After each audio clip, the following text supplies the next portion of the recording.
lightning strikes all summer, but no blackouts. Through May and June, lightning came without rain, rising out of New Jersey like a laser concert, and slicing east in white tracers through Manhattan.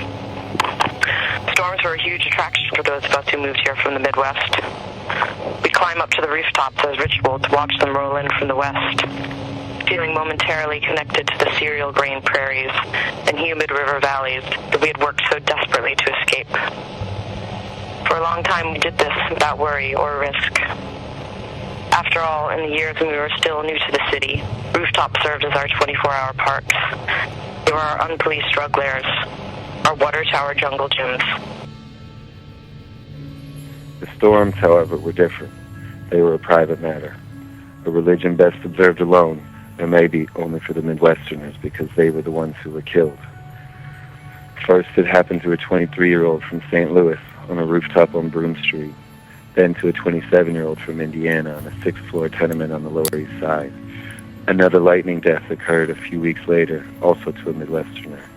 The victims were all young men and women who had moved to the city within the last few years, scrounging for jobs or fame, and they had all been struck by a single bolt that ripped the shoes off their feet and melted the coins in their pockets. I don't know why weather would take her. One grieving mother was quoted as saying, "You expect murders or burglaries, but you don't think your daughter is going to be killed by lightning in the middle of Manhattan." It makes no sense.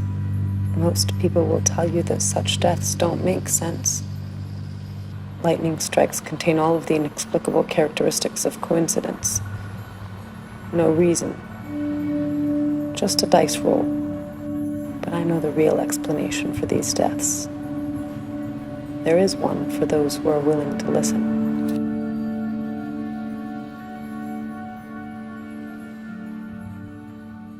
The answer lies in the landscape itself. The Manhattan skyline has changed since I moved here from Cincinnati at the age of 18. What no one seems willing to mention is that before the World Trade Center fell, lightning rarely struck any parts of Manhattan other than the towers themselves, as they were the highest conductors in the city. But they are gone, and now we have taken their place. Tonight, I poured whiskey into 2 glass tumblers and watched snow fall with the television. Outside, taxis sped south toward Bridges, and Dell and I kissed on the bed as close as we could to the air conditioning. Her tongue was dry and her neck heavy. Our faces blue in the television light.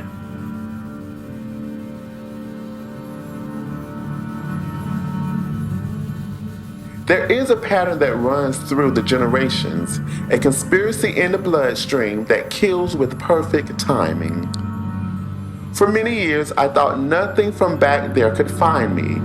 Those stories could be wrong, but they could also be devastatingly correct. For a while, I was very young here and didn't need to give in to the paranoia. I remember a lot of first days in this city.